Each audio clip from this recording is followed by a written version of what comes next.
tous et bienvenue à ces plateaux spéciaux d'ONIFAM. Nous sommes dans le cadre de la campagne de dissémination des textes et des lois favorables à l'entrepreneuriat féminin grâce au programme d'appui au développement des micro et petites et moyennes entreprises. Je suis Africa Mujinga, consultante à ONIFAM. Nous sommes là pour vous accompagner dans cette campagne de dissémination à Goma, dans la province du Nord Kivu. Et ici, nous nous sommes entretenus avec plusieurs entrepreneurs qui nous ont parlé de ces secteurs de la vie, comment ça marche, les difficultés rencontrées par toutes ces femmes qui évoluent dans l'entrepreneuriat et aussi nous avons épinglé ces problèmes de toutes ces femmes qui évoluent dans l'informel, comment faire pour quitter ces secteurs afin de formaliser leurs activités.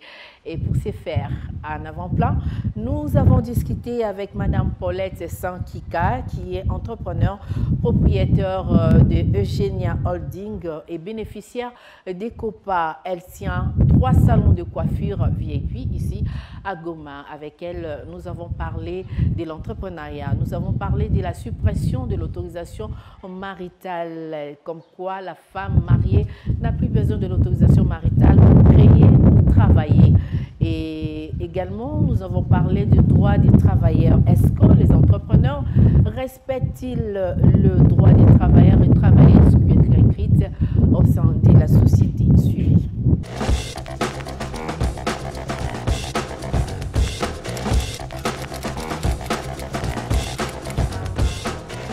Bon, très heureuse d'abord que ONIFAM s'approche de nous, les entrepreneurs de femmes. C'est déjà un privilège, pour moi c'est un privilège. Et Génial Holding.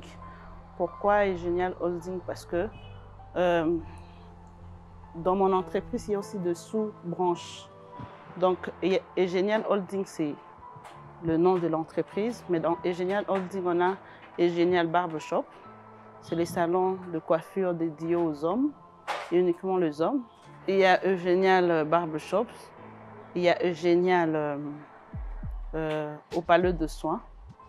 Il y a Génial Events. Et puis il y a Génial l'Institut de beauté. Donc, il y a la partie formation. Parce qu'on forme aussi le jeune, on forme aussi les femmes. Donc, c'est comme ça qu'on a mis holding pour montrer qu'on a beaucoup de branches dans l'entreprise. Et génial parce que déjà, je voulais faire honneur à mon mari. Parce que déjà, c'est la première personne qui avait écrit en mes projets et qui a financé, qui m'a donné les premiers fonds pour commencer mon rêve. Donc, pour moi, c'était normal de lui faire cet honneur-là. Il s'appelle Eugène, et puis j'aime le mot génial, ce qui veut dire que l'entreprise est géniale, vous offre des services et des produits qui sont géniaux. Donc, vous ne sortirez pas indifférent.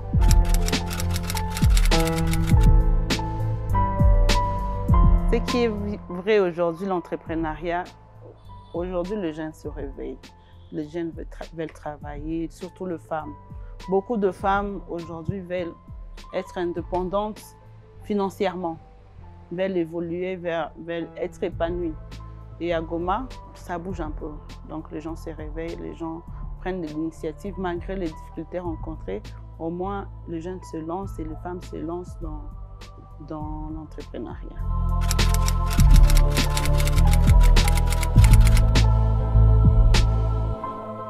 Oui, hein, on a eu certains cas de violence dans toutes ses formes, mais vraiment il y en a.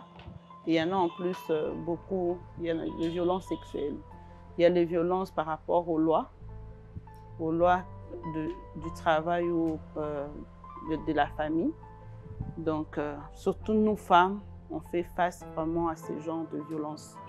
Déjà, comme je vous ai dit, j'étais un salon de coiffure homme, mais la majorité des gens avec qui je travaille, 70% sont de femmes. Et comme j'ai un salon de coiffure homme, si je parle de violences sexuelles, on a des cases de massage ou des cabines de massage. Deux fois, il y a 2 hommes qui viennent, mais qui veulent plus. On le masse, ils veulent toucher, il y a des attouchements, par exemple. Et ça, on martèle toujours sur ça. Il y a peut-être, bon, ça, c'est pas forcément dans mon salon, un gérant qui a des filles mais qui veulent, oh non, il faut me donner pour que tu gardes ta place, tout ça, tout ça. J'ai entendu parler de ça dans notre salon. Heureusement pour moi, ma gérante, elle est une femme, donc il n'y a pas ces cas-là. Et aussi la violence par rapport à nos droits, à l'accès au crédit, à l'accès même au financement. Vous voyez, aujourd'hui, tu peux aller dans une banque, ton entreprise est bon, elle est stable, elle a de revenus, mais les banques s'abstiennent de nous donner des crédits. Tu verras, et bon, après mieux vu, on ne te dit pas ça. Moi, j'ai été déjà dans ce cas-là, j'ai montré, ils ont fait les descentes, ils ont vu, mais après, ils me demandent l'autorisation. Non, ton mari doit signer. Moi, je les ai dit, bon, selon ce que vous avez pu faire l'étude, j'ai une entreprise qui est éligible pour accéder au crédit. Supposons que mon mari ne signe pas, qu'est-ce qui va se passer? On ne vous donne pas. J'ai dit, ah, mais pourquoi? Parce que par rapport aux lois qui ont été modifiées, par rapport au code de famille, il y a déjà eu la suppression de l'autorisation maritale. Bon, on te sort de trucs. Finalement, au finish, j'étais obligée d'appeler mon mari pour venir signer. Avec vraiment du chantage, avant de signer, du chantage, de trucs. Il fallait se plier à quatre, il fallait faire de trucs pour qu'on vienne signer ton dossier. Et c'est triste, parce que si je n'arrivais pas à le convaincre, je n'aurais pas eu accès à ces crédits-là. Et ça allait pénaliser, je n'allais pas évoluer parce que j'avais vraiment besoin de ces 1+, quoi.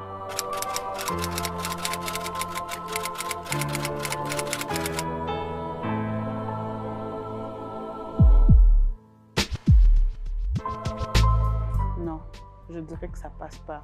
Je demanderais aux autorités, à vous, ONU Femmes, de faire des sensibilisations, d'en parler, de faire des sensibilisations sur ça. Parce que jusqu'à aujourd'hui, on en parle bien sûr, mais on n'a pas cette facilité-là. Ce n'est pas possible. Je n'ai jamais vu un endroit... Bon, après... Non, en tout cas, ça ne passe pas. Ce n'est pas encore respecté, si je peux dire.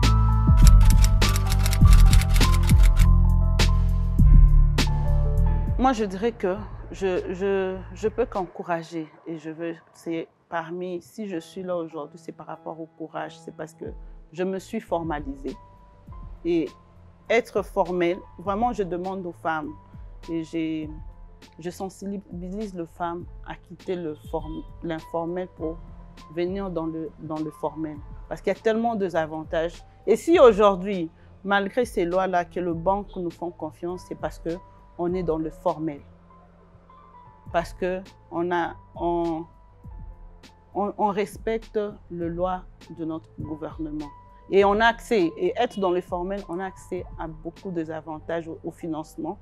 Et si on peut que nous te donner le financement, qu'on voit que tu es sérieux dans ton travail. Tu peux être sérieux dans ton travail, mais quand tu n'es pas dans le formel, on ne te prend pas au sérieux. Donc, je sensibilise ces femmes-là qui sont encore à la maison, qui ne veulent pas faire de papier pour fuir les taxes, que ça ne peut que leur pénaliser devant.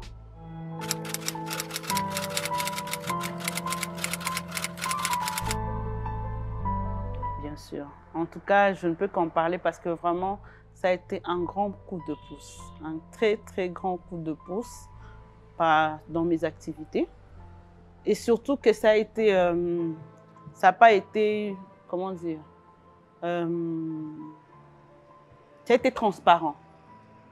Moi, j'ai eu l'information de financement de COPA chez un client qui est venu dans mon salon, qui a apprécié et qui m'a posé des questions si j'étais dans le formel parce qu'il y avait un concours de plan d'affaires.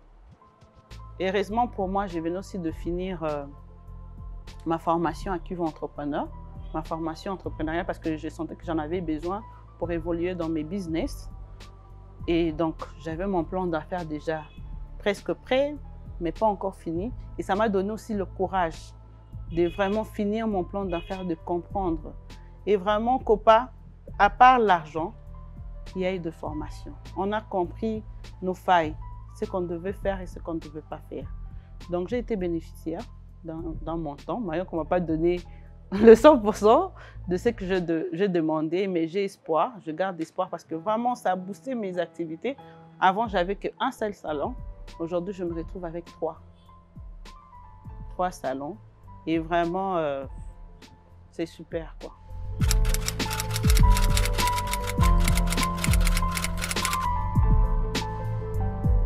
Oui, avant, quand on n'avait pas connaissance, bon, d'abord, ici à Goma, le guichet unique est venu il y a 2 ans, 3 ans, ça n'a pas traîné.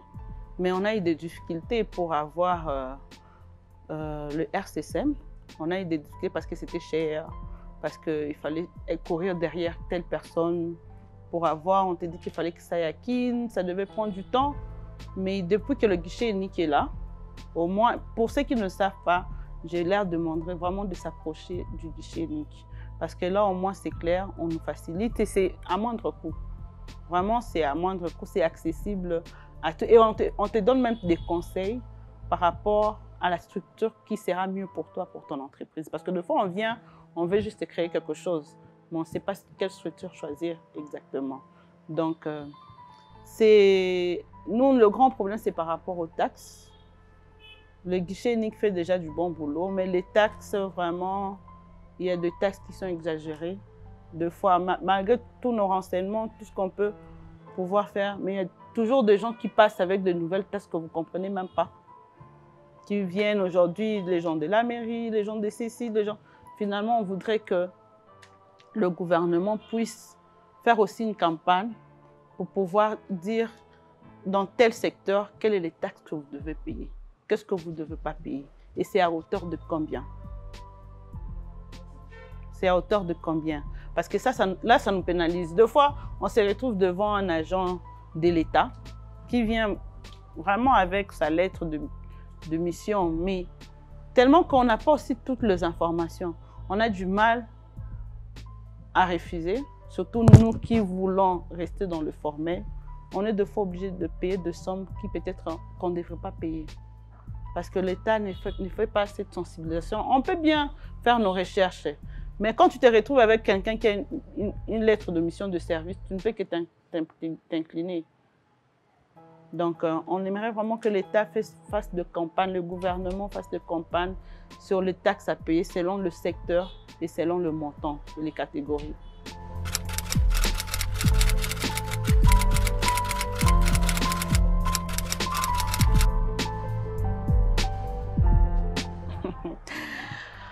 En tout cas, moi, si je me suis lancée dans l'entrepreneuriat parce que je me dis que l'entrepreneuriat ne bénéficie pas seulement à moi. Ça bénéficie à beaucoup de gens. Aujourd'hui, je compte plus d'une trentaine d'employés. Presque plus, disons même plus. Plus de 30 employés. Seulement, ce que je fais, le plaisir que je trouve et le bonheur que je trouve dedans, ce n'est pas seulement rester moi-même. Parce que la plupart de gens que j'engage, ce sont des pères de famille. Et la deuxième catégorie de gens que j'engage, les femmes, surtout les filles mères. Parce que moi-même, je suis passée par là. J'ai été fille mère, j'ai eu à avoir des difficultés. Et il y a eu même des portes qu'on nous fermait. Parce que tu es enceinte, parce que tu es une fille mère, tu as un enfant, tout ça, tout ça. Et moi, je vais changer cette image-là de la femme. Une fille mère, ça c'est vraiment un point qui me touche parce qu'une fille mère, elle a besoin de travailler. Surtout qu'elle reste seule. Parce qu'il n'y a pas plus difficile de lever son enfant seule. Vous voyez? Elle a besoin de travailler. J'ai eu à être dans des endroits où j'ai des locales. J'ai engagé des filles qui sont tombées enceintes ou bien qui sont enceintes que j'ai engagées. On me dit non, comme c'est un endroit VIP, tout ça, de massage ou de beauté, pourquoi engager des filles qui sont enceintes, tout ça? Est-ce que tu ne peux pas changer par rapport aux structures de la maison? J'ai dit non, ce n'est pas possible. Cette fille, elle a besoin de travail plus que tout le monde. Parce qu'elle aura un enfant. Là, peut-être, bon, quand on dit déjà fille mère, ou bien le responsable de la grossesse, ou bien le paternel n'est pas là.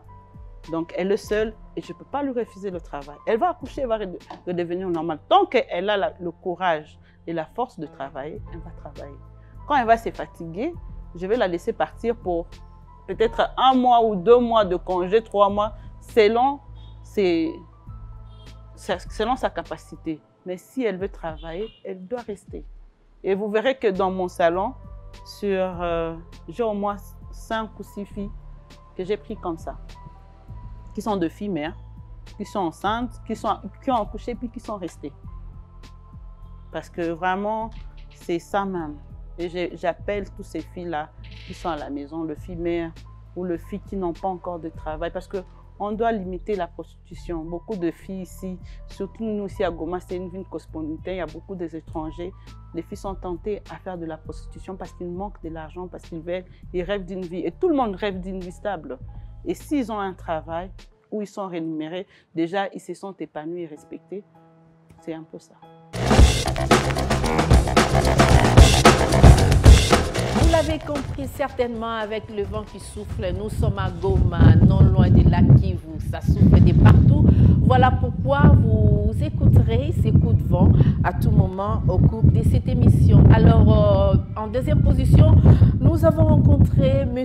Ephrem Ziali Roy. Il est coach dans l'entrepreneuriat. Avec lui, nous avons parlé des différents textes des lois favorables à l'entrepreneuriat féminin et aussi évoqué les difficultés qui rencontrent toutes ces femmes, surtout en milieu rural, et également celles qui sont dans l'agriculture et aussi dans la transformation agro-pastorale.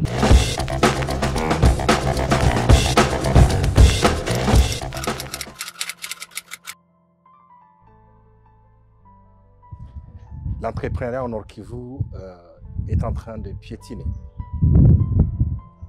Il piétine parce qu'il y a beaucoup de questions liées autour de ça. Et ça ne permet pas du tout aux femmes de bien faire le travail. Il y a certes des appuis, des accompagnements qui se font par des partenaires qui viennent appuyer, accompagner, soutenir le renforcement du pouvoir économique et autonomisation de la femme à travers le développement de toute la chaîne liée à l'entrepreneuriat féminin. Mais si l'on regarde très attentivement, on va se rendre compte que les efforts qui sont placés, on peut se demander quels sont les résultats. Et après, si on regarde ici la marche dans 5 années, on peut voir qu'il y a un peu d'engouement sur l'entrepreneuriat, mais on peut se poser la question de savoir quels sont les résultats. Et c'est là où le débat se situe au fait. Les actions sont en train d'être menées. À quel niveau se situent les résultats? Et le débat est ouvert.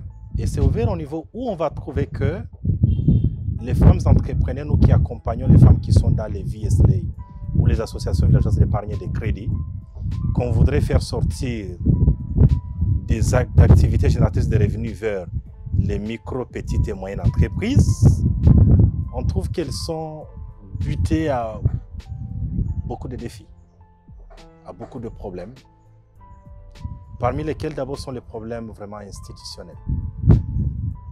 Et si on réfléchit institutionnellement, on trouve qu'il n'y a véritablement pas de textes qui soutiennent, qui accompagnent l'entrepreneuriat. Si c'est seulement au Nord Kivu, mais je crois bien que dans toute la République.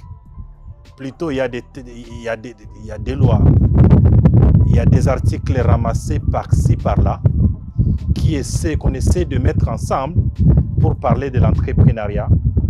Mais on peut se dire qu'il n'y a proprement pas de lois spécifiques, de politiques spécifiques qui permettent d'accompagner l'entrepreneuriat en RDC.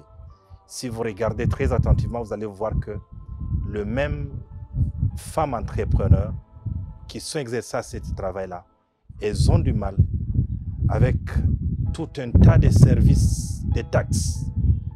Lorsque l'activité est ouverte, qui viennent pour demander les frais de l'État, des taxes et tout ça, beaucoup de tracasseries fiscales liées à ça.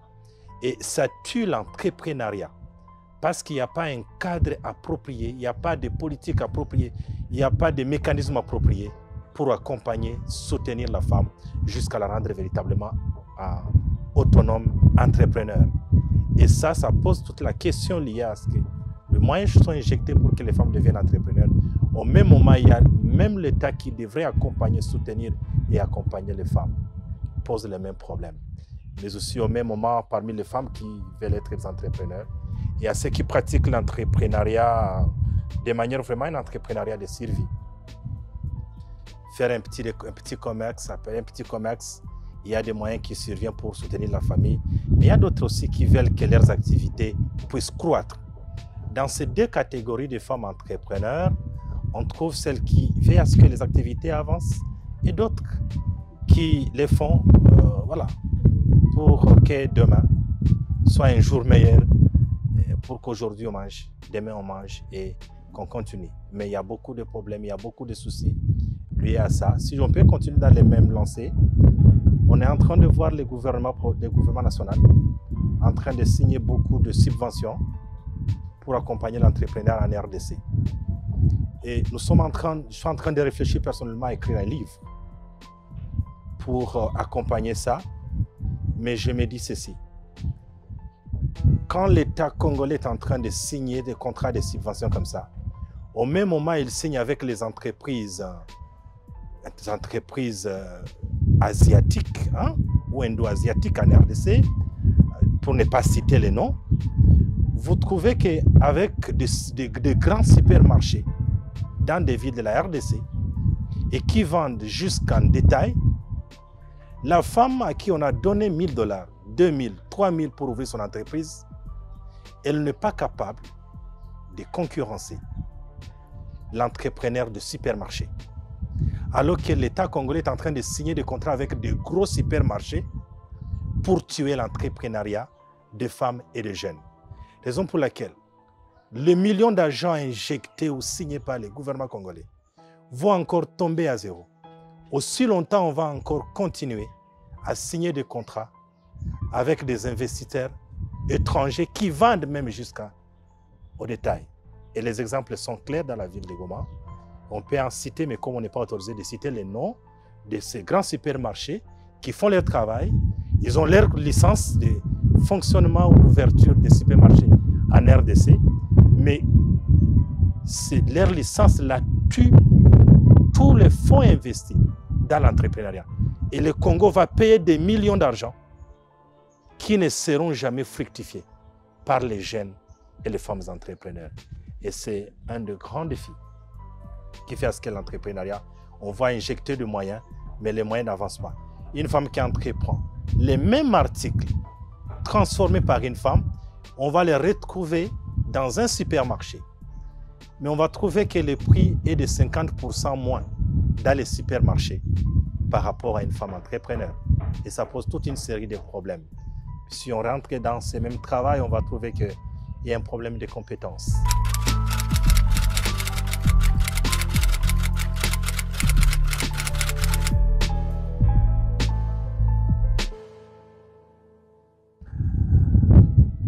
Il faut d'abord circonscrire les problèmes qui se posent avant d'aller proposer quelque chose.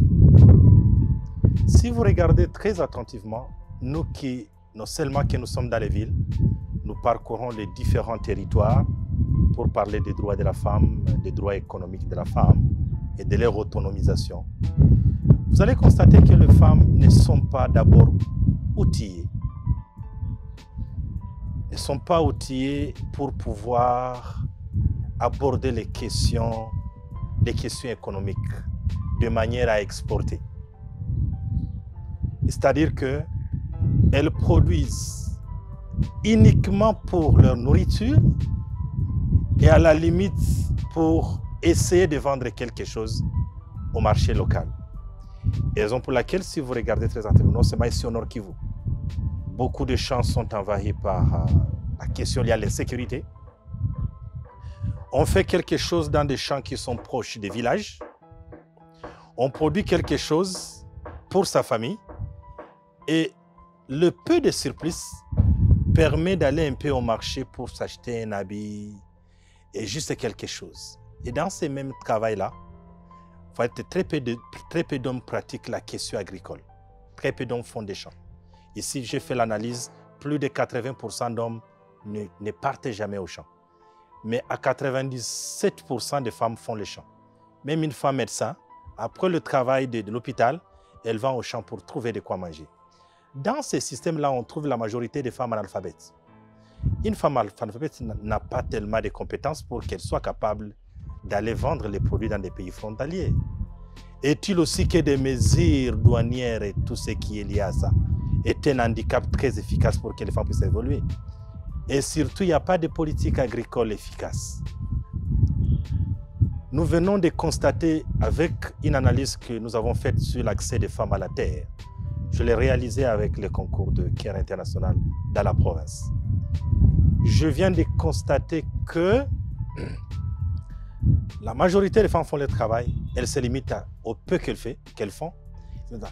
Et j'ai appris dans les focus group du travail qui s'est fait qu'ailleurs, on a bien stratifié quelle région produit les carottes, quel autre district produit les tomates, qui produisent les choux. Et ces produits pour aller à l'extérieur, comme le Congo c'est un grand marché, et produisent pour le marché. Mais en RDC, on est en train de produire pour manger. Et l'autre élément qui limite le marché en RDC, vous allez trouver, toi tu produis dans ton champ, tu manges. Celui-ci produit, il mange. Si vous amenez le produit en grande quantité au marché, il n'y a pas de consommateurs. Parce que dans nos territoires, même les communes rurales nouvellement créées, il n'y a pas de service qui est développé, tout le monde vit de l'agriculture. Il n'y a pas de route de dessert agricole pour amener les produits en ville. Raison pour laquelle les femmes qui entreprennent dans l'agriculture et tout ça, elles sont butées à ce problème qui est déjà ailleurs planifié, stratifié pour vendre en RDC. Raison pour laquelle quand un produit vient de nos territoires pour la ville, vous trouvez que le produit qui vient d'un pays frontalier est plus efficace, moins cher, bien vendu par rapport aux produits localement produits, et ça décourage les gens qui vivent de l'autre côté là-bas. C'est pour autant dire que s'il y a du travail à faire, c'est le travail d'abord de travailler sur les politiques. Si les politiques sont là, on aura des lois favorables et puis on va déboucher sur un entrepreneuriat qui est très efficace et pratique et qui va relever les femmes. C'est-à-dire qu'il faut accompagner les femmes. Et pour les accompagner de manière plus efficace, pour essayer de répondre à votre question, c'est-à-dire qu'on doit arriver au niveau où les femmes ont suffisamment d'informations. Si on n'a pas d'informations, de formation, on est déformé. Et c'est comme ça qu'une femme peut produire. Et une seule main, qu'est-ce qu'elle peut produire? Elle ne peut produire que ce qu'elle va manger. Où sont ces terres qui sont attachées par beaucoup de conflits fonciers? Où est-ce que la femme peut investir dans les sols? Comment est-ce qu'elle va investir connaissant que la terre appartient à l'homme? Qu'est-ce qui est dit ici? Les sols appartiennent à qui? À l'homme. Comme la terre appartient à l'homme, la femme n'a pas la capacité de produire beaucoup plus. Elle va produire. Mais si l'État les stratifie, si l'État les planifie, si l'État les fait, il peut dire « je veux relever mon peuple ». Et gloire au Seigneur, parce que la RDC est rentrée dans la communauté des États d'Afrique de l'Est et tout ça. Mais qu'est-ce que nous allons apporter au marché? Nous n'avons maintenant là, nous n'avons pas apporté sur le marché. Il y a quelque chose qui s'est fait dans cette province. On produit les sorgho, là où il y a la guerre à Bunagana aujourd'hui. Mais tous ces sorgho sont déjà négociés par des contrats par des Ougandais. Et un Congolais qui essaie de mettre la tête là-bas, on peut les tuer. Et vous sentez que les Congolais produisent, mais tout vient de l'extérieur pour acheter les produits qu'ils n'ont pas chez eux. Et les produits que nous avons, eux en produisent encore plus et viennent vendre. Il y a tout ce qui est lié à domaine agricole et tout ça, tout ce qui est chou, tout ce qui est tous les produits généralement, beaucoup de produits. Vous sentez que l'extérieur, peut-être à part les haricots ou le nord Kivu, mais le reste des produits sont des produits qui viennent de l'extérieur. Pour dire qu'ailleurs, ils ont déjà planifié, ils ont mis en place des mécanismes qui permettent à ce qu'on va produire et on va vendre à l'extérieur. Nous ne sommes pas encore là. Les articles que nous prenons des différents textes, code de la famille, peut-être constitution, peut-être une autre loi comme ça, ce n'est pas encore efficace pour permettre à ce que l'entrepreneuriat généralement en RDC et l'entrepreneuriat féminin et de jeunes soit efficace. Donc, de mesures encore à prendre aujourd'hui, c'est d'abord d'aller au niveau des politiques pour mettre en place des mesures plus efficaces pour améliorer l'entrepreneuriat en RDC. On doit aussi arriver à accompagner les femmes qui ont déjà fait quelque chose. Je suis un peu formateur de l'approche germe du Bureau international du travail. Gérer, créer et gérer votre entreprise. L'approche veut à ce qu'on part d'une activité de revenus, vous renforcez la personne, vous la coachez, elle arrive au niveau où elle va créer les micro-entreprises, vous l'accompagnez pour l'obtention des documents au guichet unique, elle quitte l'informel et là vous accompagnez ça pour qu'elle devienne une entreprise autonome. Mais il y a cet accompagnement-là. Mais si l'accompagnement n'est pas là dans des projets, on veut financer l'entrepreneuriat comme si l'on finançait un projet humanitaire. On ne réussira jamais. C'est-à-dire, si les entrepreneurs tombent 5-10 fois avant de réussir, la personne qui a été accompagnée en appui entrepreneuriat, il va tomber combien de fois pour qu'il réussisse? Alors que déjà dans un mois, dans une année, vous l'aurez déjà abandonné. Après lui avoir donné les micro-entreprises, vous les quittez. Quand vous les quittez, il ne réussira pas. Parce que d'abord, mentalement, est-ce qu'il a été préparé à pouvoir être un entrepreneur très efficace? Et s'il est là, qu'est-ce qui est donné pour accompagner l'entreprise? C'est très important que ceux qui investissent dans les questions agricoles, n'est-ce pas, qu'on réussisse d'abord à bannir et à détruire tout ce qui est insécurité pour que les champs soient libérés. On doit arriver à mettre en place des politiques efficaces dans les domaines agricoles et entrepreneuriat pour qu'on trouve des lois appropriées qui relèvent les femmes et les jeunes qui sont engagés dans la question entrepreneuriale. C'est à ce niveau-là que moi, je suis en train de réfléchir et de penser, proposer des choses qui permettent à ce qu'on puisse améliorer l'entrepreneuriat. Si on ne fait pas comme ça, on va essayer quelque chose, comme c'est l'humanitaire, le salaire des humanitaires est payé, l'entreprise tombe. Il y a beaucoup de concurrence avec les supermarchés qu'on a parlé, ça va tomber. Un projet d'une année ou de 2 ans, vous allez voir qu'on va donner l'argent à 3 mois, 4 mois de la fin du projet ou du programme. Après que vous avez déjà fait votre travail, c'est fini, vous avez eu votre salaire, c'est fini, mais l'entrepreneur est resté tombé. Nos autorités non plus n'ont pas la culture d'améliorer et d'accompagner les entreprises privées. Si vous regardez attentivement, un agent de l'État vient à votre bureau, service environnement, service mairie, service, l'entreprise tombe. On a fait un plaidoyer au niveau de l'Assemblée provinciale pour dire que les femmes réunies au sein des AVEC ou des VSLA qui ont déjà des petites stagiaires, à qui on vient injecter du moyen pour qu'elles deviennent des micro-entreprises. Beaucoup ont fermé.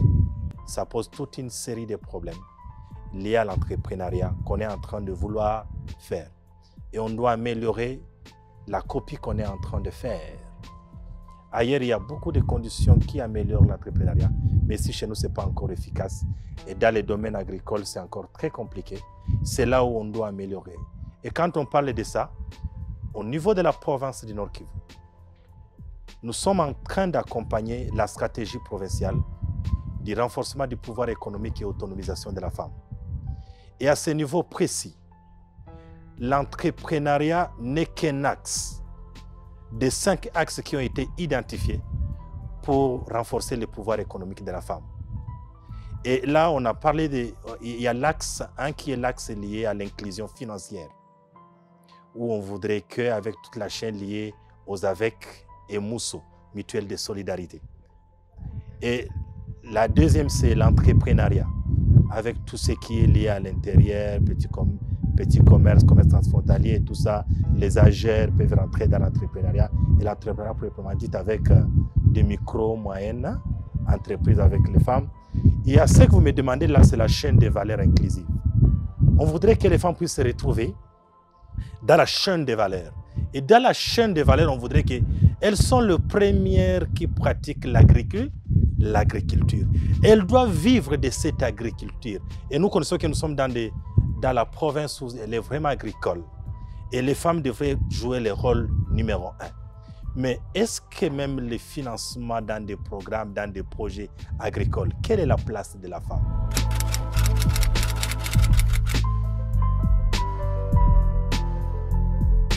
C'est très difficile de respecter les droits de travail en RDC pour ceux qui sont dans l'entrepreneuriat. Si vous n'avez pas beaucoup de moyens, vous aurez du mal à respecter les engagements des employés que vous utilisez dans l'entreprise. Et même dans la stratégie qu'on est en train de parler, il y a ce qu'on appelle le travail digne. Est-ce que toutes les filles et les femmes qui travaillent, est-ce qu'elles ont l'air dû à la fin de chaque mois?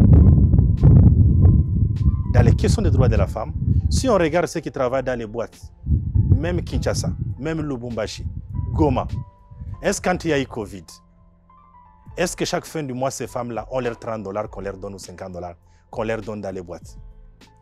Est-ce qu'elles ont des contrats? Parce que le travail digne voudra que si une femme travaille, même si elle aura $10 ou $20, quel est son petit contrat qui lui permet de faire valoir ses droits? Mais généralement, tous ceux qui sont dans l'entrepreneuriat, et si on fait la cartographie, je suis en train de rêver le faire, je ne l'ai pas encore fait, mais celles que je connaisse, ils travaillent, c'est comme des bénévoles, mais à la fin du mois, ils ont quelque chose. Ils n'ont pas de contrat écrit, un petit contrat même de ce qui doit revenir. Et dans telles conditions, est-ce que le droit de travail est vraiment respecté? C'est très difficile. À part le contrat que le bailleur signe avec l'entreprise, je suis en train de voir que le droit de travail n'est pas du tout respecté. Et surtout, quand il tombe en faillite une seule fois, tout le monde devient bénévole, généralement, et les droits ne sont pas respectés. Est-ce que le bailleur arrive au niveau où ils vont dire « Venons de signer avec toi une association, une organisation, une entreprise, venons de créer.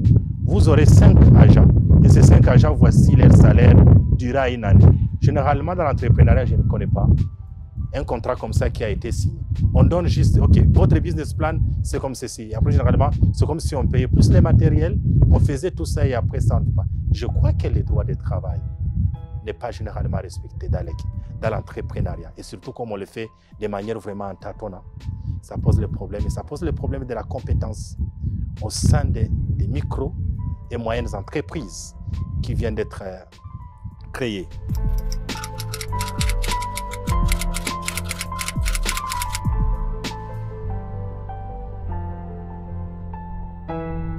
L'autorisation maritale a été supprimée. Après qu'elle est supprimée, est-ce que les hommes aujourd'hui acceptent que les femmes travaillent? Il y a 2 niveaux pour accepter ou refuser la loi, 2 niveaux pour accepter. Il y a le niveau où c'est formel, mais il y a le niveau le plus élevé, c'est le niveau informel. Et les Congolais sont les premiers à protéger leur foyer. Et dans la protection du foyer, vous n'allez pas d'abord recourir à des textes dans ton foyer. Une femme qui recourt à des textes dans son foyer, elle les voit perdre tout. Et on connaît les Congolaises, celles d'ici ne sont pas, elles sont d'abord attachées à leur foyer. Et dans la question d'attachement au foyer, ça trouve tout ce qu'on appelle, tout ce qui est lié aux normes sociales. Maintenant, la femme se retrouve dans une situation où elle veut créer l'entreprise, où elle est autorisée à faire l'entreprise. Et peut-être les maris ne refusent pas. Mais là, toute une grande charge dans son foyer. 6, 7, et c'est une femme ménagère, enfant, et porter la charge de l'entreprise. Parfois, ça pose problème, mais je crois que les hommes qui ont étudié, qui ont un niveau d'instruction et qui a une femme qui est battante, j'espère bien que les femmes sont autorisées à chercher la vie. Et on connaît que dans une situation de chômage généralisé en RDC, les femmes apportent beaucoup à travers l'informel dans leur foyer. Et je suis en train de voir qu'on est en train de les autoriser de faire des entreprises et de pouvoir avancer. Pour moi, je crois que c'était très important. Ça donne plus encore, ça incite les femmes à entreprendre. Ce qui est très important, on avait loué ça lorsque le nouveau code de la famille cela avait été promulgué et nous croyons que ça continue, ça contribue de manière très efficace à l'entrepreneuriat de la femme, mais est-il de se poser la question du poids familial et du mental de la Congolaise, de beaucoup garder la famille, que d'entreprendre. Très peu entreprennent. Ce n'est pas seulement une question de femmes. Il y a des hommes aussi. L'entrepreneuriat là. Il y a même les hommes, les Congolais généralement ne sont pas des bons entrepreneurs. Ils entreprennent très peu. On voit des femmes responsables des organisations de la société civile. On voit des femmes qui sont dans toutes les entreprises publiques. On voit des femmes assumer aujourd'hui régulièrement des responsabilités en politique et dans tous les domaines. Et aujourd'hui, on est en train de les sentir, de les comprendre. Celles qui vraiment veulent entreprendre. Et dans les villes, on sent les hommes qui ont étudié et qui savent que la contribution de la femme est très importante. Et ils sont en train de donner cette main pour que la femme puisse, celle qui en a les compétences et les capacités, vraiment d'entreprendre. N'en manque pas ces hommes-là qui, même en quittant les villages ne les a pas quittés, de dire à sa femme de ne pas quitter la maison, même en n'ayant pas beaucoup de choses. Mais aujourd'hui, ils sont toujours contrés. Tu es chômeur, tu ne vas pas dire à ta femme de ne pas travailler quelque chose.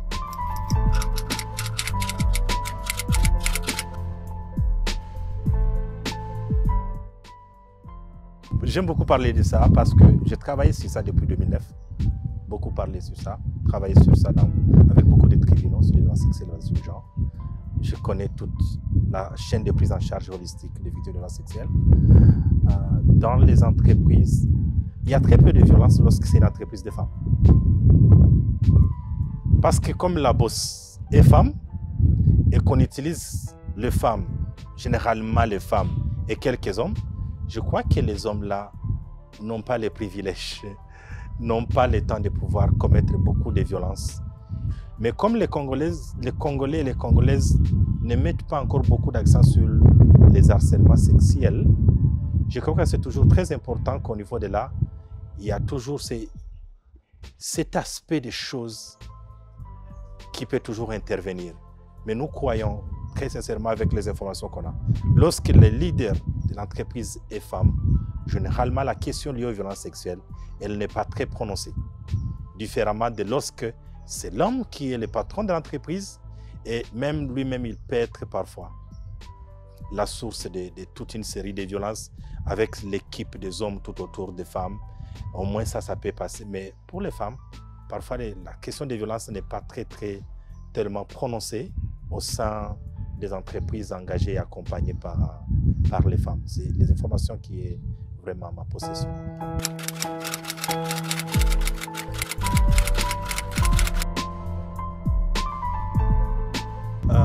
C'est-à-dire que les lois viennent d'arriver.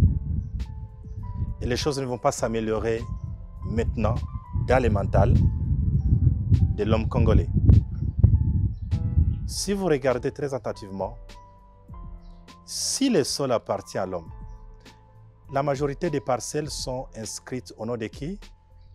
Au nom des hommes. Lorsque la femme va demander le crédit, on lui dit, si le mari a signé, c'est le mari qui a c'est supposé que c'est le mari qui a quoi? Qui a l'objet qu'on peut donner en gage. Et cela fait à ce que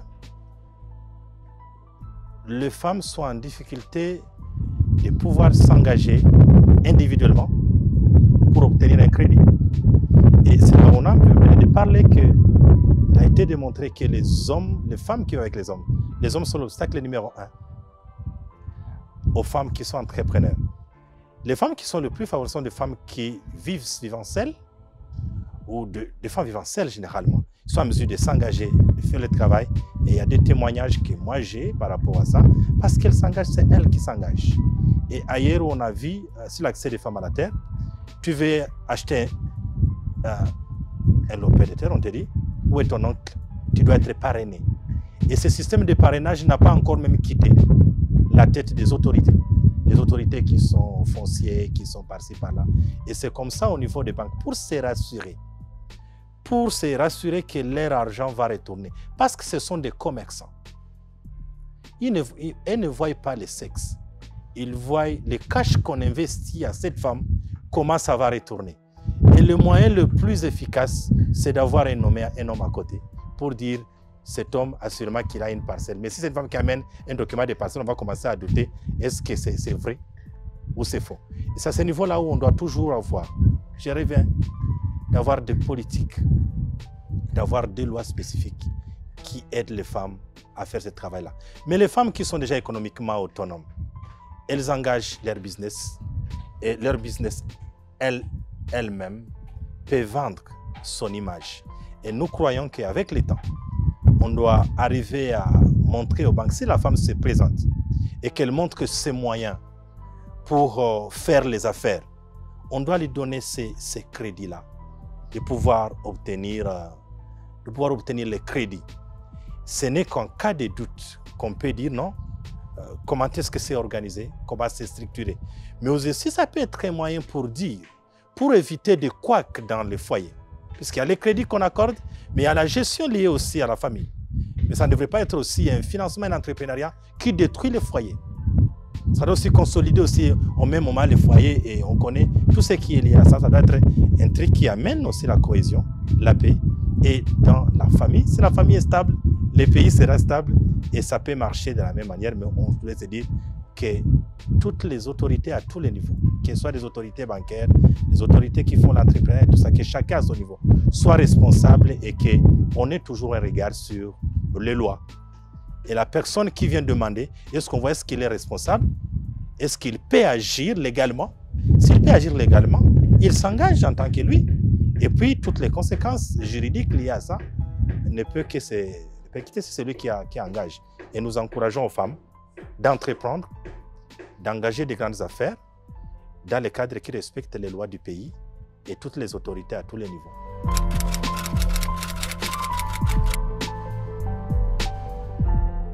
Ce que nous demandons aux partenaires bailleurs, c'est d'accompagner l'entrepreneuriat féminin dans des projets de développement,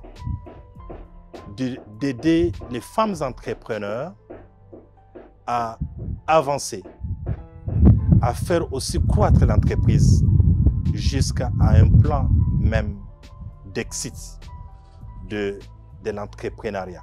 Si on ne fait pas comme ça, on va injecter les moyens, injecter les possibilités, mais à un moment donné, les mêmes affaires-là vont chuter. Et on va trouver que les projets que l'on fait de l'entrepreneuriat, ce sont des projets sans impact. Mais pour donner plus d'impact à ces projets-là, on doit mettre en place des lois, on doit mettre en place des textes qui garantissent la sécurité des femmes entrepreneurs et de leurs entreprises. Si on les fait de cette manière, j'espère bien, ça va efficacement améliorer l'entrepreneuriat de femmes en RDC.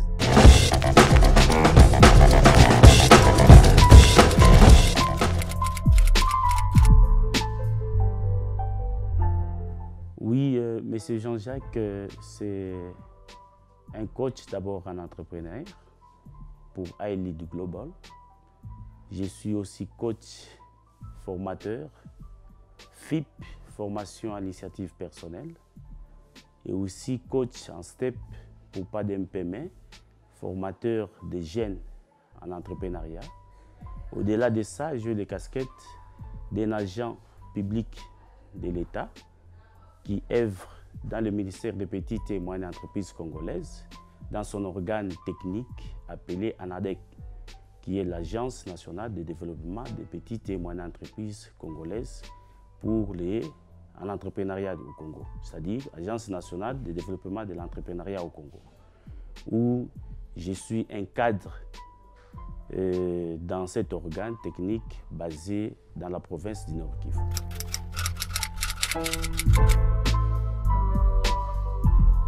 L'entrepreneuriat en général à Goma, d'une manière particulière, il y a quand même des avancées significatives que nous pouvons soulever. Et malgré les circonstances de la guerre que la population à l'Est, jeunes et femmes, subissent, mais ce sont des femmes qui savent quand même surmonter ces obstacles et aller toujours de l'avant. Ils investissent et ils créent certaines activités et pour booster et aller toujours de l'avant dans ce secteur entrepreneurial.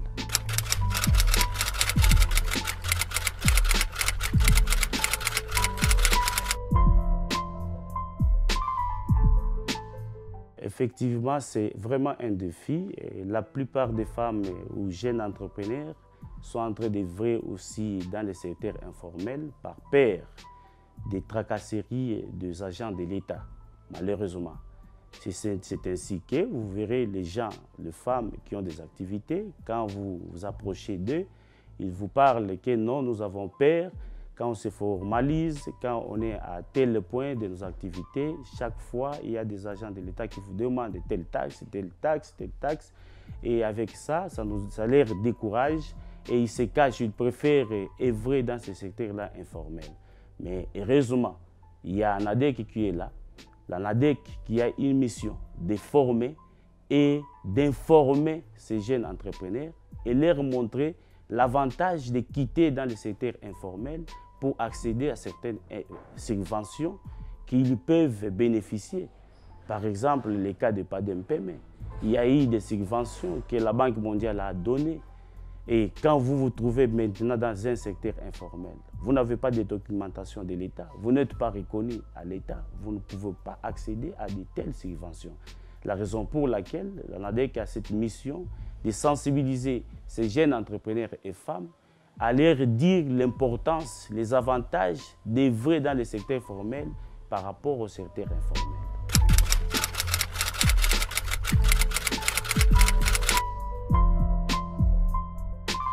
Effectivement, le guichet unique effectivement, est à Goma. C'est depuis d'ailleurs 2019. La plupart ne connaissaient même pas. Mais je vous dis, avec les sensibilisations que nous passons toujours aux jeunes, nous leur transmettons, il y a la plupart qui connaissent maintenant le guichet unique et le travail. Effectivement, ça a beaucoup d'abord aidé aux jeunes entrepreneurs à se formaliser, à avoir les RCSM, à avoir aussi les numéros d'identification nationale. Et effectivement, sur ces points, il y a aussi les handicaps. Quand le guichet unique a commencé, c'était quand même dans 3 jours, vous avez tous vos documents. Mais au fur et à mesure que nous avançons, malheureusement, les guichets uniques pour avoir maintenant les documents, ça vous coûte maintenant les gros yeux de la tête. Ou vous pouvez faire même une semaine, voire un mois, que vous ne trouvez plus encore les documentations. Et d'ailleurs, il y a un problème sérieux dès le départ par rapport à IDNAT, Identification nationale. Vous pouvez avoir, peut-être dans 3 jours, vous avez votre numéro XSM, mais les numéros IDNAT, ça peut vous prendre même 6 mois, et voire même 1 année. Là, j'en suis vraiment sûr. Moi-même, j'ai de l'expérience parce que je formalise des gens dans ce secteur. Et je peux vous dire, depuis 2019 jusqu'à présent, je ne sais pas, 2020 jusqu'à présent, il y a certains entrepreneurs que nous avons formalisés au niveau des guichets uniques qui n'ont pas encore reçu leur identification nationale. Et vraiment, sur ces points, c'est ce qui est un handicap et qui décourage aussi, parce qu'il y a des fois où les entrepreneurs cherchent à avoir des subventions aux banques, et des crédits, mais ils sont butés par rapport à ça. Quand on leur demande, il faut remplir aussi les numéros d'identification nationale, mais ils n'en trouvent pas. Et voilà un peu ce qui handicape. Et s'il faut ajouter aussi un autre problème qui survient récemment, c'est un problème de connexion. Guichet unique qui était stable au début, maintenant pour le moment, ça fait 1 mois où le guichet unique à Goma manque de la connexion. Et vous voyez, il y a maintenant des avantages des jeunes entrepreneurs qui cherchent à se formaliser, mais qui n'ont pas accès maintenant au guichet unique pour se formaliser, manque de la connexion. Donc l'État peut veiller vraiment sur ces points afin que les jeunes entrepreneurs puissent facilement se formaliser, quitter le secteur informel vers la formalisation.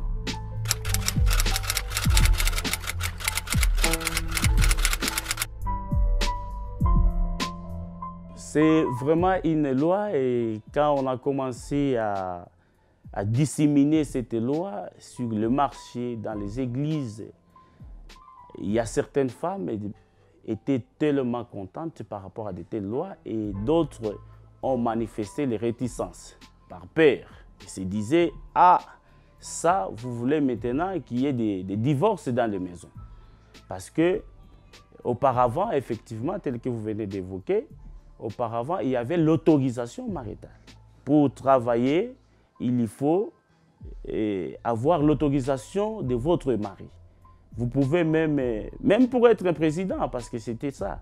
tu peux passer aux élections, tout, ok, c'est bien. Maintenant, pour travailler, il faut que votre mari accepte, donne l'autorisation. Et dès lors qu'il refuse, vous n'aurez pas cet emploi.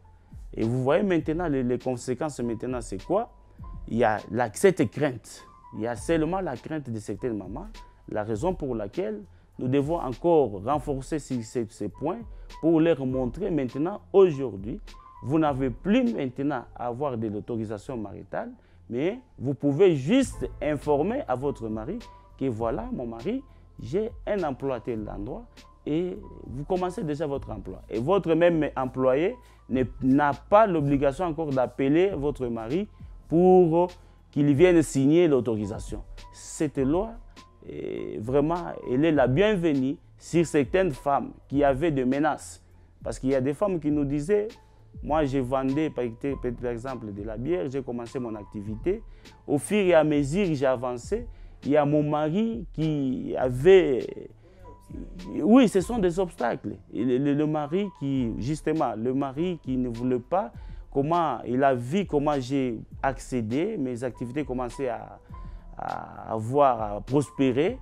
Et à ce point-là, le mari s'est réveillé le matin comme ça, il a enlevé, déchiré et éparpillé tout le bien de la dame, parce que cette dame commençait déjà à prospérer dans ses activités. Pour le mari, lui, non, c'était mauvais. Hein, c'était mauvais, il faut qu'il reste seulement à la maison et lui chercher. Mais, heureusement, quand on est en train de disséminer cette loi, on leur montre aussi les avantages. Vous pouvez être mari qui est là-bas, vous n'avez pas de l'emploi. Aujourd'hui, ce sont nos mamans qui sont en train de nous aider du côté peut-être éducationnel pour les enfants et voire même à manger. Il faut leur laisser aussi à s'accaparer de cette loi qui est avantagée d'ailleurs dans certaines fois.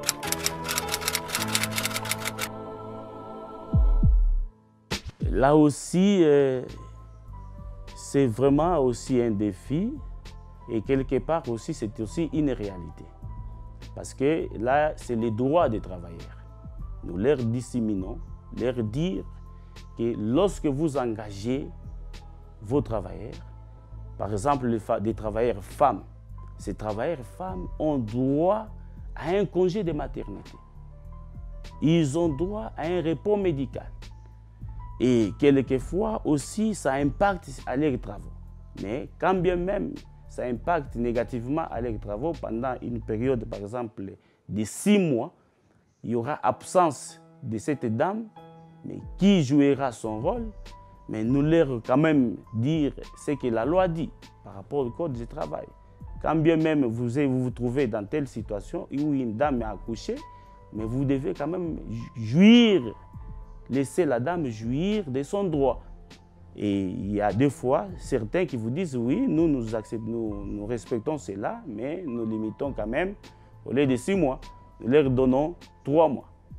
Et il y a certains qui vous parlent, non, nous acceptons quand il accouche dans 2 semaines, il peut même amener son enfant au travail et continuer à faire son travail.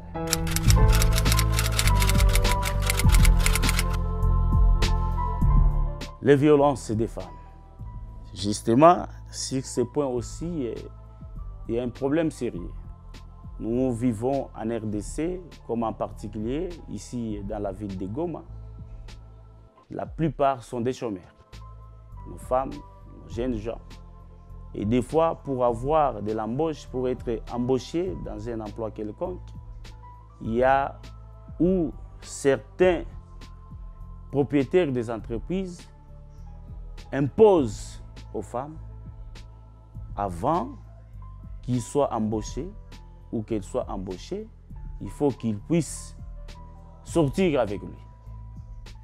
Et à ces points-là, malheureusement, nous sensibilisons à des femmes. Quand vous vous trouvez devant de telles situations, il faut dénoncer. Parce que tu as des capacités, tu as étudié, tu es une femme. Tu es parti là-bas, c'est pour avoir du travail. Et c'est pour montrer tes capacités dans le travail. Fort malheureusement, quand tu sors avec ton chef pour les gains du travail, tu seras déjà humilié. Tu ne peux pas encore donner ce que toi, tu pouvais peut-être donner avant que cet acte-là puisse se passer. Et à ce point-là, nous sensibilisons vraiment beaucoup plus sur les femmes, quand bien même il y a aussi des cas exceptionnels pour les femmes aussi, les hommes.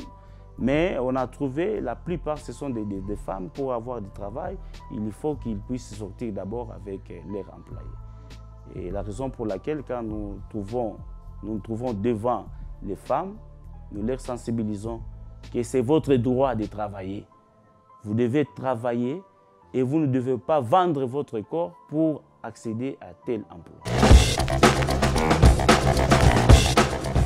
La province du Nord Kivu est réputée également une province des minéraux en République démocratique du Congo. Nous avons discuté avec Madame Yvette Mwanza. Elle est responsable de la Chambre de mines à la Fédération des entreprises du Congo, FEC, secteur de Goma. Avec elle, nous avons parlé de toutes ces femmes entrepreneurs qui évoluent surtout dans le secteur de mines. Quelles sont les difficultés que rencontrent toutes ces femmes qui évoluent dans l'informel? Toutes ces femmes qui ne veulent pas quitter ces secteurs informels pour formaliser leurs activités, et aussi la sécurité qu'il y a une fois formalisée son entreprise. Vous pouvez bénéficier pas mal de choses grâce justement aux documents officiels. Mais également, il y a un problème des différentes taxes qui font à ce que les femmes préfèrent rester dans le formel, mais nous allons nous battre pour que toutes ces femmes reviennent dans l'ordre afin de formaliser leurs activités et bénéficier, pourquoi pas, des crédits dans des différentes banques.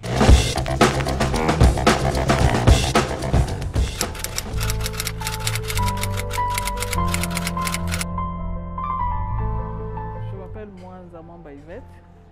Je suis présidente de la Chambre de mines du Nord Kivu au sein de la FEC, groupement provincial du Nord Kivu. Je suis aussi vice-présidente de la commission provinciale de suivi des activités minières en province. Je suis femme entrepreneur dans le secteur minier et aussi je fais du coaching. J'ai coaché 10 PME qui avaient bénéficié de la subvention dans le cadre du projet PADEM PME, la première cohorte de PME. Je suis aussi consultante en investissement.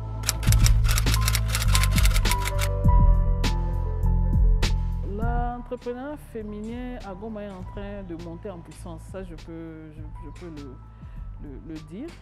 C'est vrai que la plupart des femmes avant, elles faisaient le commerce d'achat-vente, aller importer à Dubaï, en Turquie, revenir, revendre. En tout cas, il y a un bon nombre de femmes qui sont déjà bien assises dans ce domaine-là d'importation de produits manufacturés, des habits, des articles de luxe et qui viennent revendre.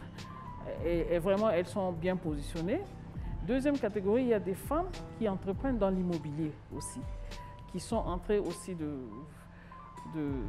monter en puissance, même si je n'ai pas vraiment des chiffres exacts.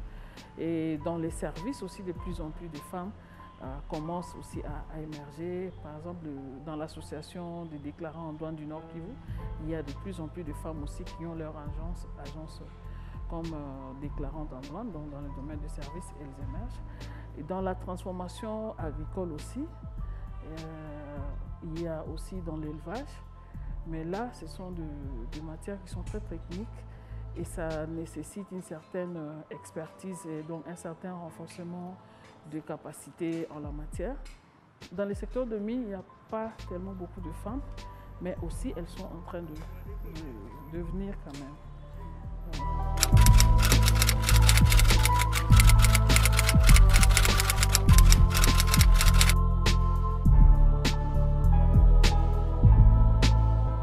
Il faut aller vers ces femmes-là parce que le premier problème, c'est le déficit d'information. Elles ne savent pas qu'il y a par exemple un guichet unique de création d'entreprises ici au Nord Kivu, je pense, qui est opérationnel depuis 2016, je pense. Avant, on se faisait enregistrer au tribunal de commerce. Même le tribunal de commerce aussi est récent, mais si on veut reculer un peu plus un peu plus dans l'histoire de ce pays, on se faisait enregistrer comme entreprise auprès du tribunal de grande instance du ressort. On a aussi avancé le fait qu'on a adhéré à l'OHADA, qu'on a essayé de domestiquer certaines exigences et principes de ce cadre légal qui a un caractère continental. On a aussi beaucoup progressé, c'est pourquoi on a maintenant des tribunaux de commerce et puis on a les guichets uniques de création d'entreprise. Mais est-ce que les femmes sont au courant de toutes ces dispositions, de toutes ces réformes-là? Il faut vraiment aller vers elles pour les sensibiliser parce que même le coût est vraiment réduit. Deuxième chose, la perception. Quelle est la perception que le commun des mortels a du préposé de l'État? Comment est-ce que le Congolais lambda perçoit le comportement d'un agent fiscal, d'un fonctionnaire de l'État qui doit venir vous contrôler? Est-ce qu'il observe une certaine éthique ou bien il vient juste pour vous bousculer? Il y a cette image négative plutôt qui fait que les gens refusent d'aller vers l'activité formelle. Ils se disent, si je déclare ce que je fais, je risque d'avoir sur mon dos tous les agents de service de l'État et je risque de ne pas avoir suffisamment de bénéfices dans ce que je fais comme activité.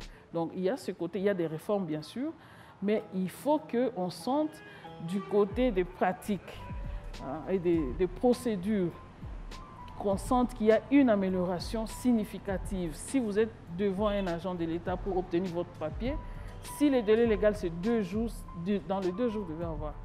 Mais si le délai légal c'est 2 jours, vous avez 1 mois après, vous n'avez pas encore votre document, il se pose un problème. C'est le problème de la lourdeur administrative, ça c'est le plus grand problème de la RDC. Que ce soit au niveau local, au niveau national, c'est toujours très lourd. On nous a dit, c'est vrai au début, dans 3 jours vous pouvez avoir tous vos papiers, vous pouvez enregistrer vos entreprises dans 3 jours. Mais on a des moments ici où on vous dit qu'il n'y a pas de connexion Internet pendant 1 mois au guichet unique de création d'entreprise. C'est très grave, c'est très grave. Pour un pays qui se veut sérieux, pour un pays qui veut attirer des investisseurs, on ne peut pas comprendre ça. Ce sont ce genre de choses qui découragent même l'investisseur congolais lui-même. Vous avez votre petite somme d'argent, vous voulez monter un projet, vous voulez peut-être postuler pour soumissionner dans un appel d'offres international, mais votre attestation fiscale qui devait sortir dans 2 jours, il va sortir dans 1 semaine. Votre collègue du Kenya, de l'Ouganda, il a son attestation fiscale le même jour. Donc, vous voyez déjà l'avantage comparatif. Lui, il va postuler, vous risquez d'être éliminé parce qu'il y a un document qui vous manque. C'est surtout ces petites choses-là que le gouvernement devait prendre à bras le corps, qui devait, je ne sais pas s'il devait porter ça à cœur pour qu'on sente qu'il y a quelque chose qui bouge. Il y a beaucoup de lois dans ce pays, beaucoup de bonnes réformes, mais c'est au niveau de la pratique. Comment est-ce que les gens se comportent sur le terrain vis-à-vis de la sujetti? Comment est-ce que les gens se comportent? Ce qui fait que pour une femme, c'est déjà un problème. Il dit non, non, non. Pour lui, ici, il voit un agent de l'État, il dit c'est une menace.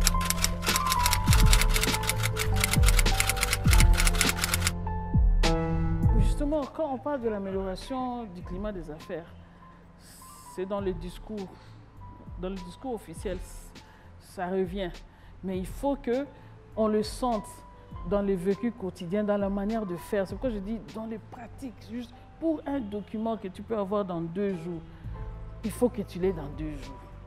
Tu ne peux pas écrire une lettre, tu formes une requête, tu veux obtenir un document officiel, tu dois faire 1 mois à Kinshasa pour avoir ça. Pourquoi? Tout ça, tous ces billets d'avion, tu payes le billet d'avion, tu dois rester à l'hôtel.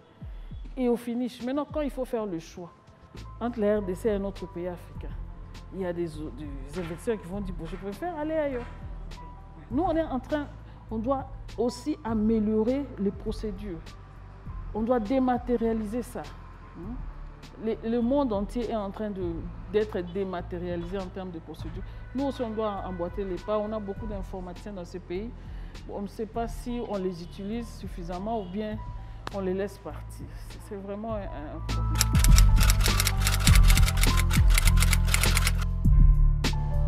Bon, en tout cas, à dire vrai, chez nous, au niveau de la FEC, il n'y a pas ce genre de pratique.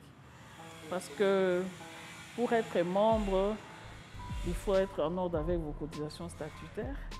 Et pour animer une structure de la FEC, il y a des procédures des élections du conseil provincial. Et au niveau central, il y a les élections aussi du conseil d'administration au niveau central. Donc ce sont ces procédures-là qui sont de mise. Et le reste du travail, c'est le plaidoyer en faveur des intérêts des opérateurs économiques. Au sein de la FEC, non, au Kivu en tout cas, non. Je suis parmi les membres du conseil, parmi les rares femmes qui font partie du conseil provincial de la FEC. On n'a pas entendu parler de ces genres. Dans les milieux entrepreneuriales aussi, ça dépend d'une personne à une autre. Et je pense aussi que ça dépend de la moralité. Est-ce que pour faire le commerce, il faut avoir une certaine légèreté dans le comportement? Je ne pense pas. Vous savez que quand vous êtes une femme, vous devez avoir un certain nombre de principes. Parce que déjà, les autres nous regardent. Il y a une manière que les gens, ils ont une autre perception des femmes entrepreneurs. Les gens veulent voir si vous serez à la hauteur. Est-ce que vous allez faire le poids? Est-ce que vous allez tenir bon? Donc, si vous êtes déjà au courant de tout ça, vous devez être plus que motivé pour prouver que vous êtes à la hauteur de ce que vous vous êtes donné vous-même comme ambition. Alors, si vous faites preuve de légèreté, vous allez donner raison à ceux qui pensent que nous les femmes, nous sommes faibles et on ne peut pas entreprendre nous-mêmes. Et je ne pense pas qu'en faisant preuve d'une certaine légèreté, qu'on va gagner plus d'argent, je ne pense pas. Quand vous avez affaire à quelqu'un, que ce soit un homme ou une femme, si vous êtes sérieuse, si vous êtes digne, quand vous lui faites votre facture pour votre prestation, il doit vous payer. Mais quand vous vous comportez comme mari et femme, je ne pense pas qu'il va vous payer votre facture. Si vous êtes consultante, par exemple, et que vous prestez des services pour quelqu'un, et que vous êtes sa petite amie, est-ce qu'il va vous payer? Il risque même de retarder les paiements parce qu'il y a beaucoup de choses que vous vous arrangez en intimité. Donc, je ne pense pas. En tout cas, je n'ai pas entendu. C'est vrai qu'il y a des gens qui pensent que les femmes qui voyagent beaucoup, qui disent que les femmes qui voyagent beaucoup, quand elles arrivent à l'étranger, elles se comportent de telle ou telle manière. Bon, comme moi, personnellement, je n'ai pas de preuves de ce genre d'allégations. Je ne peux pas vraiment épiloguer sur la question.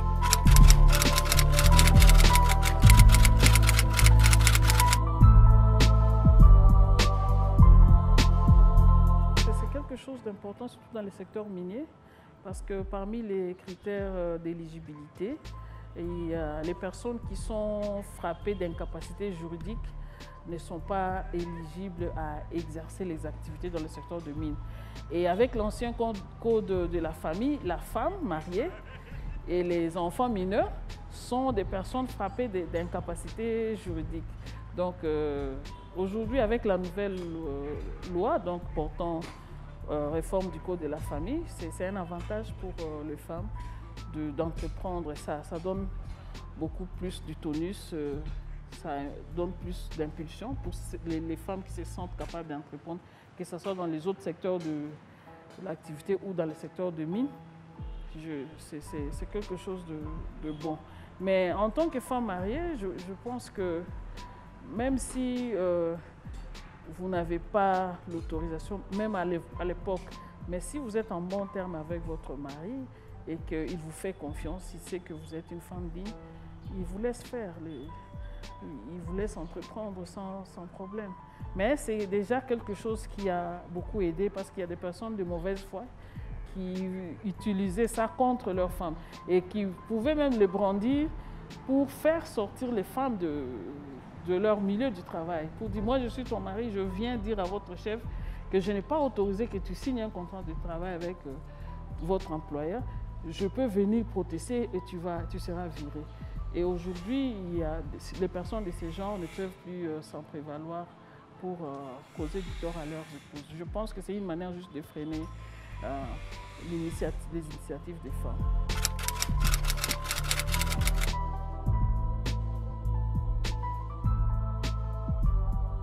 En tout cas, je ne peux pas parler pour les autres, mais je sais qu'on a suffisamment d'instruments aujourd'hui qui ne permettent pas à un entrepreneur sérieux de brimer ou de violer les droits d'un travailleur. Et le monde a tellement évolué que si vous êtes en face d'un travailleur averti, l'employeur ne peut pas badiner à vous balancer comme il l'entend. Moi-même, j'ai été employé, je sais de quoi je parle. Et j'ai été victime d'un licenciement abusif en 2014. Je portais plainte, je suis allée à l'inspection du travail et après je portais plainte contre mon employeur. J'ai eu gain de cause parce qu'il s'agissait d'un licenciement abusif. Donc il faut aussi du côté des travailleurs congolais qu'ils puissent utiliser tous les instruments qui sont à leur faveur. Le grand problème pour le Congolais, ils ne parlent pas.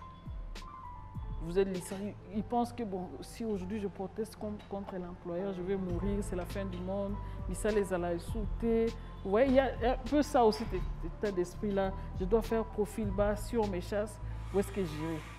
Mais si vous êtes en face d'un travailleur qui est suffisamment averti et qui est dans ce droit, il réclame, il aura gain de cause. C'est vrai qu'au niveau aussi de l'inspection du travail, il y a beaucoup d'efforts à fournir parce que les inspecteurs du travail doivent éviter de jouer le jeu des employeurs ou de se faire graisser les pattes pour brimer et piétiner même le droit des travailleurs parce qu'ils se penchent du côté de l'employeur. Mais du côté des travailleurs aussi, ça c'est un grand travail de sensibilisation. Ils doivent connaître leurs droits. Ici, ils doivent signer le contrat en connaissance de cause. Et si une des clauses du contrat n'a pas été respectée du fait de l'employeur, il doit réclamer. Mais en RDC, les gens ont peur. C'est seulement ça. Je sais de quoi je parle. J'ai été employé aussi. Quand moi-même j'ai porté plainte contre mon employeur, tout le monde, même mes collègues, vous avez osé. Pourquoi vous avez osé? C'est votre problème. Voilà, ce sont des investisseurs.